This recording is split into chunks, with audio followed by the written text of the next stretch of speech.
Well, if I missed you, I just threw up part two only because I don't know what happened. The video ended. So the first one ended, so I just want to finish up part two because I definitely want to hey Koki, Biz, what's going on? I want to say this. If you don't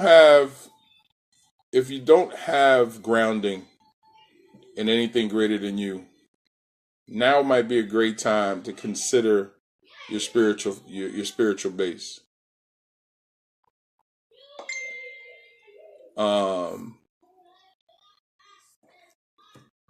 yes, okay. So I'm sorry everybody send the message.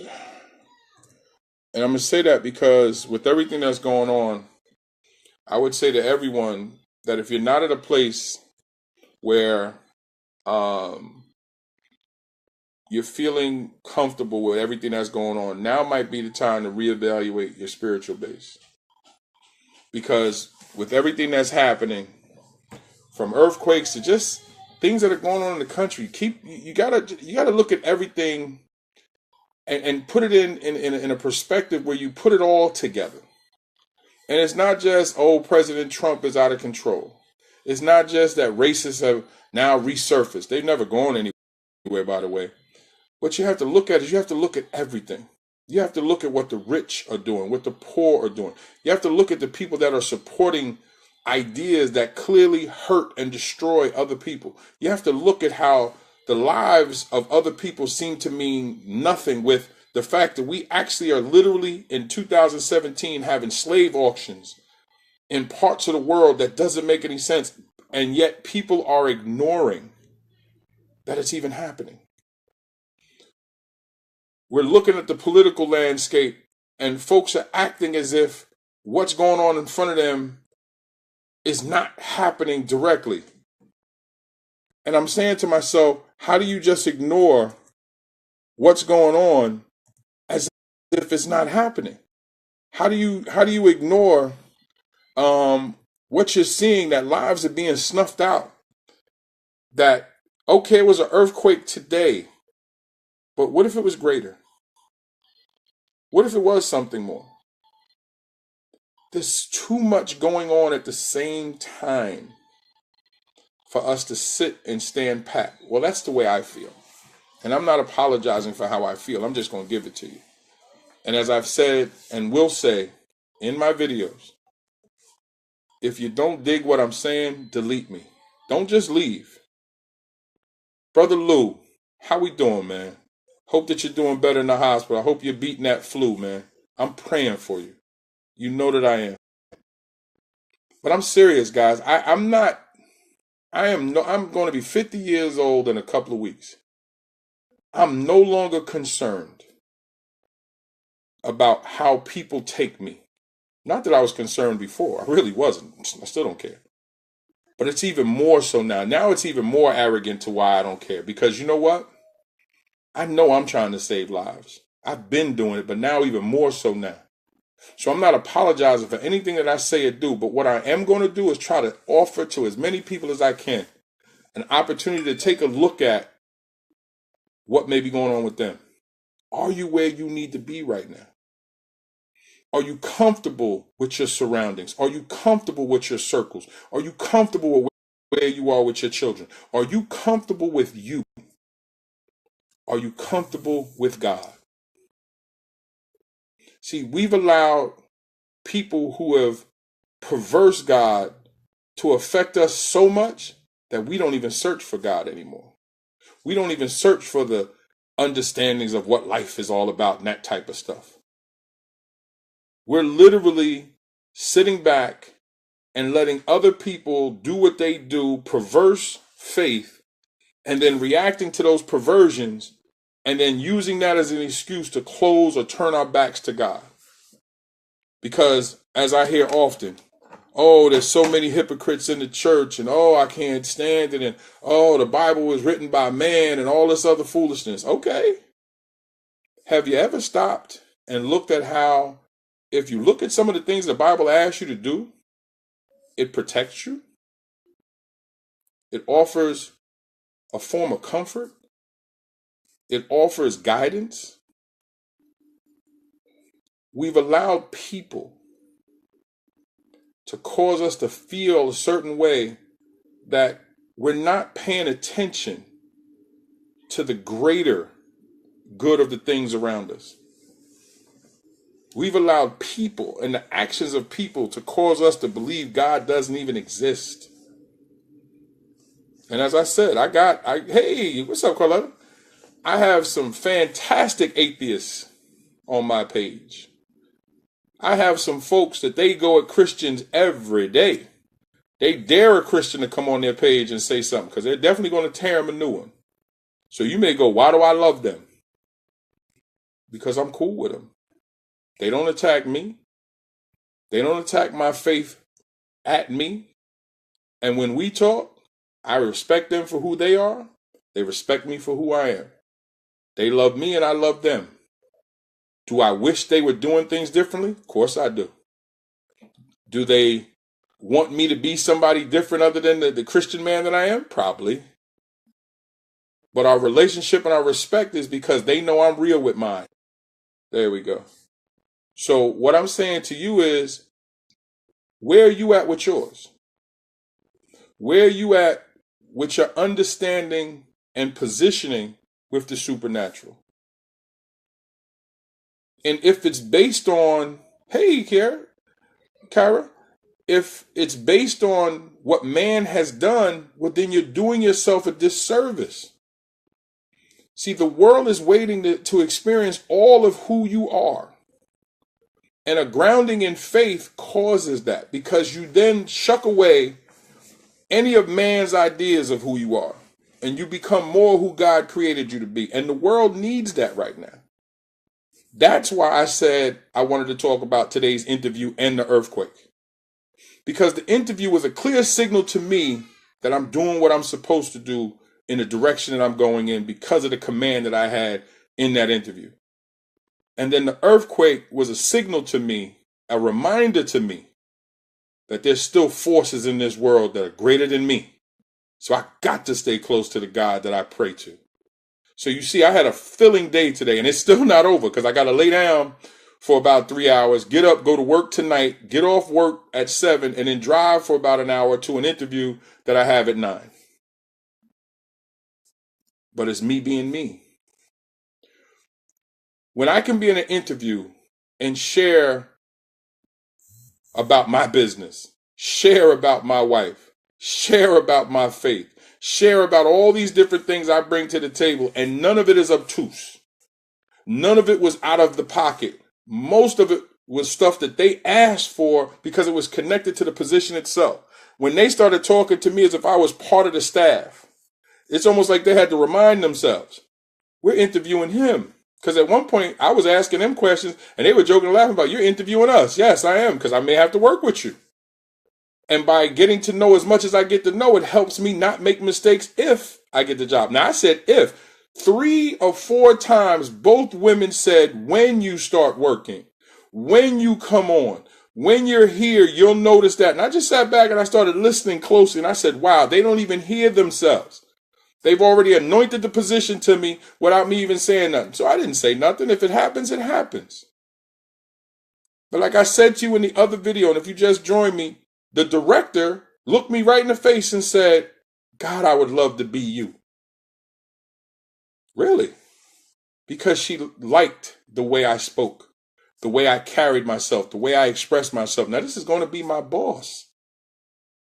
Or maybe. They didn't offer me a position yet. And then the assistant director said, I see you on television. I see so many people listening to you. I said, well, I got a lot of people who listen to me now, and I just turned down the opportunity to be on Lifetime Network.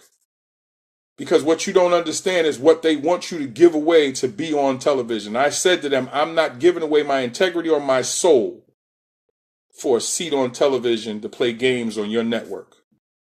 And her eyes were like, wow, he turned down an opportunity to be on television? For what? I'm serving God by helping people. Yeah, I might be able to help people if I got on television, but not at the cost that they were asking for. If God opens that door, I'll walk through that door. But I'm not going to knowingly put my name on a piece of paper that's going to give my soul to a position that's not comfortable for the man of God that I am. Why would I do that? To be on television? That's actually the hook. That's actually what happened with The Biggest Loser when I said no. That's actually what happened with Extreme Weight Loss, the Makeover Division, when I said no. And I think 2 other shows on VH1 and something else. So this is not new. I've been offered opportunities to be on television, but I'm nobody's damn clown. And I'm not going to be on television and do what you tell me to do when my God tells me to do something different. Even in the interview for the Lifetime show we did on Skype, the guy said to me, can you take your cross off while we do the interview, because this video is going to go to the executive producers of the show. And I said to him, hell no. This is a religious artifact for me. The same as a Jewish yarmulke. I don't take this off. My man was like, oh, no, I was just, he's trying. I said, dude, there's nothing to explain, brother. If we're going to do the interview, the cross stays on. But I'm not taking the cross off because it's going to make you and anybody else that's going to see this video more comfortable to have me on your network. For what? If you're going to have me on your show, the cross is going to be on, so you might as well deal with it now. See, you can't let man push you. Hey, what's up, brother Dobson Jumbo? What's going on, fam? You can't let man push you into a position because of how he or... There we go. I'm sorry, I'm back now. Yeah, I know. It was saying that I had a poor connection. I hope I was able to set it up right now. So anyway, what I was saying is, you can't let man or any man or woman try to convince you of their position. If you're comfortable with your position, be comfortable with it. I don't care how many people think I'm stupid or think that me believing in the faith that I believe in is stupid. By all means, be that's you. And we can still break bread. I don't get offended because that's that man's choice. I just know with what I've seen today and things that I've seen going on in this country. Well, I've had that happen. Listen, the other day, my video just ended. No, nothing, no weak signal, nothing. It was like Facebook said, okay, enough of this, and just cut it off. But it's okay. Facebook is part of the problem too. Pay attention to that also. Mark Zuckerberg said he didn't believe that Facebook played any role in the election, only to find out that the Russians had used Facebook, Twitter, and Google to affect the election, in which then Facebook changed their positioning, and then they sent their representative to Capitol Hill to tell other lies. You got to pay attention to everything. Look at how much of what we are connected to or dealing with is centered on other people's ideas of getting rich or whatever. You got to pay attention to all of this, guys, because it's all affecting every aspect of our lives if we allow it in. So it comes down to, how are you using this? How are you using your Facebook platform? How are you using your Instagram platform? How are you using Twitter, Google, everything else? How are you using it? Is it feeding you, or are you taking from it what you need? What are you connected to? I just believe that right here, right now, it's about reinvigorating your faith, because there's more going on than we realize. Earthquake is just one thing. Temperature is another thing. The steady climb of violence, another thing. The number of missing people of color, especially black children, on the East Coast, alarming. Slavery actually in place and going on in Africa and other countries.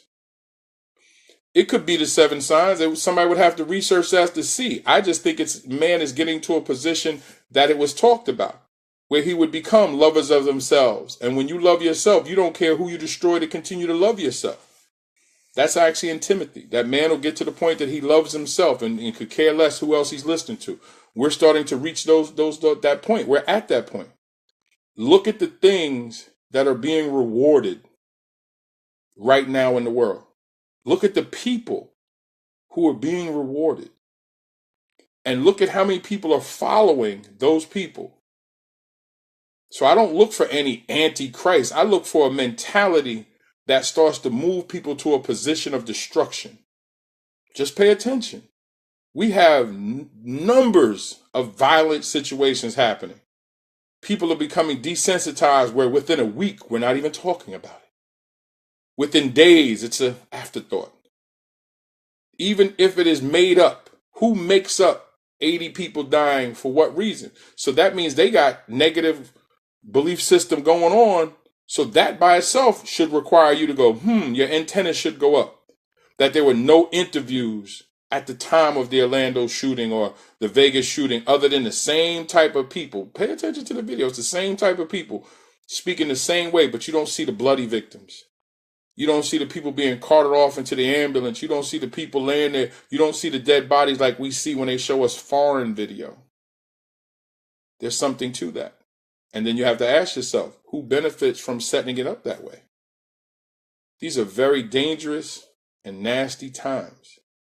So again, anybody watching this live or watching this on replay, I challenge you to go, what's your belief system?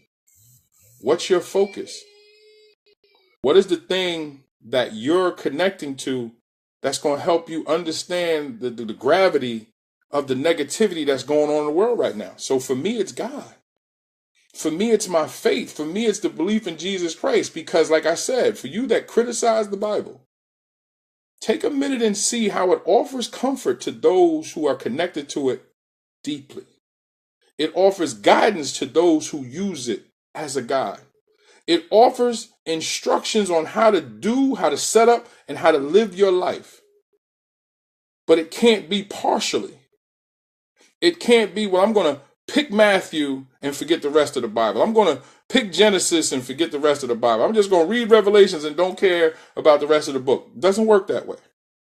And a lot of people who attack the Bible attack a lot of ancillary things. They don't attack the internal aspect of it.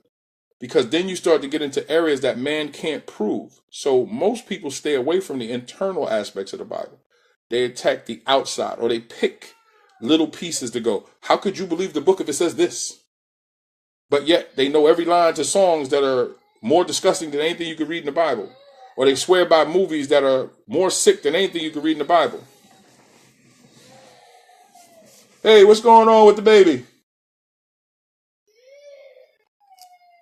Kale's having a rough day. So I'm just saying to you, put it all together. Hold on a second. Tiff.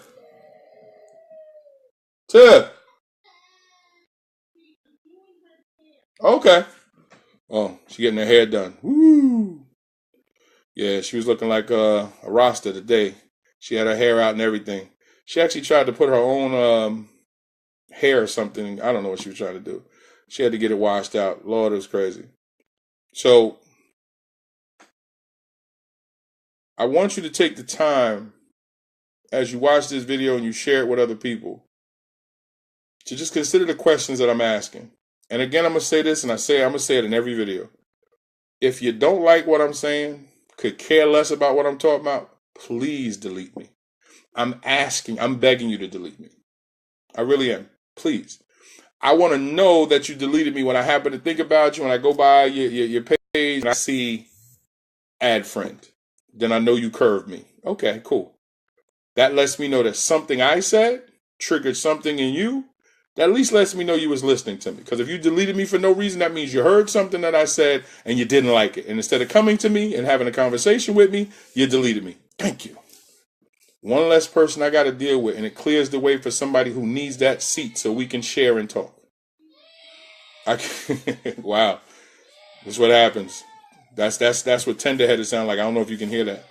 She and it sound like she getting roughed off. See? If KL went with the Jordan look, she'd be all right, but a bald-headed little girl wouldn't be cool right about now. So guys, I'm going to get ready to get off here. Thank you for taking the time out and sharing the moment with me. The earthquake was scary. We thought the HVAC was going to blow up. It was just a crazy feeling to feel a house shake like that, and the noise that it made. Oh, you have 3 girls, so I ain't got to tell you. So I know we've had. Oh yes.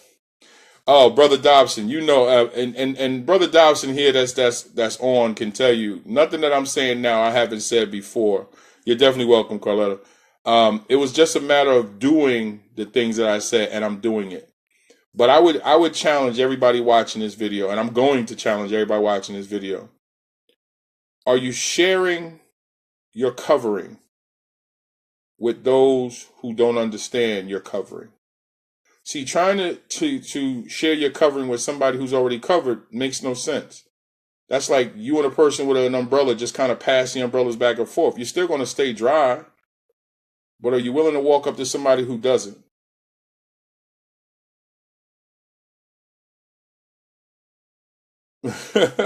So true.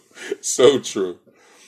So the question is, are you sharing your covering with other people and risking them spitting in your face?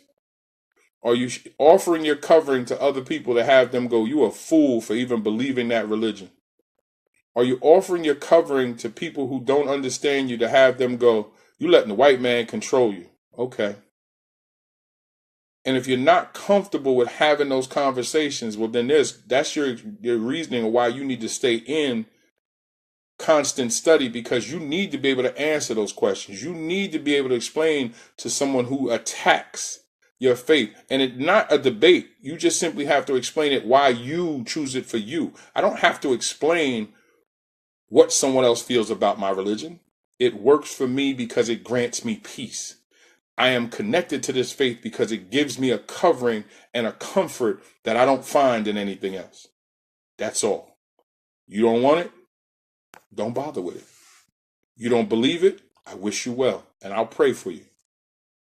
You want something to eat? See, you got to understand is that we got to be willing to stand out there across from somebody who hates us and still offer them something. That's not a concept that most people understand or even respect. But if you claim to love this faith, it is something that you must do, because it's in those moments that you allow the God in you to be seen by somebody who has not seen or understands your God. So again, I'm going to challenge those listening and anybody that watches this in replay. Where are you with your faith in these dark times? Where are you when people are worried about what's the next thing after the after the earthquake or the hurricane?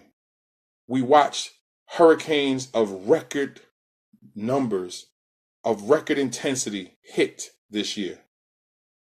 Oh, it's very hard to do. Then that's why people need to spend less time on social media with foolishness and more time in the faith that they claim to love, Brother Dobson.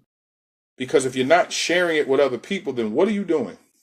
And I see that a lot. I watch the conversations that a lot of people who claim to love the Lord have, and I'm saying, how is the outsider supposed to know where his in or where her in is? I watch a lot of folks who claim to love the Lord, and I'm watching them holding a foot up against the door because they leave no opening for somebody who doesn't understand God to say, can I ask you a question, brother or sister? Can I share something with you? I don't believe your faith is real. I don't believe your God is real. Why, brother? Why? Engage. Tell me why. Listen to what they say. And they're going to speak about a human conditioning, whether it's a mental one, a physical one, or both, or a spiritual condition. They're going to tell you their reasoning why they don't believe your God is real. You better have an answer. You better be prepared. Because then how are you claiming to love the faith and you can't offer peace to somebody else? Then what peace do you really have? Think of it like food, because God is living water, right? Okay. How are you going to pass that water on to somebody else if you can't explain why you drinking it? I'm going to keep it 100% real with you. And as I said, my blog is called Unapologetically Keith. How can you take from God's cup, drink from it, and claim that this is living water to you, and you don't know how to present that to somebody who doesn't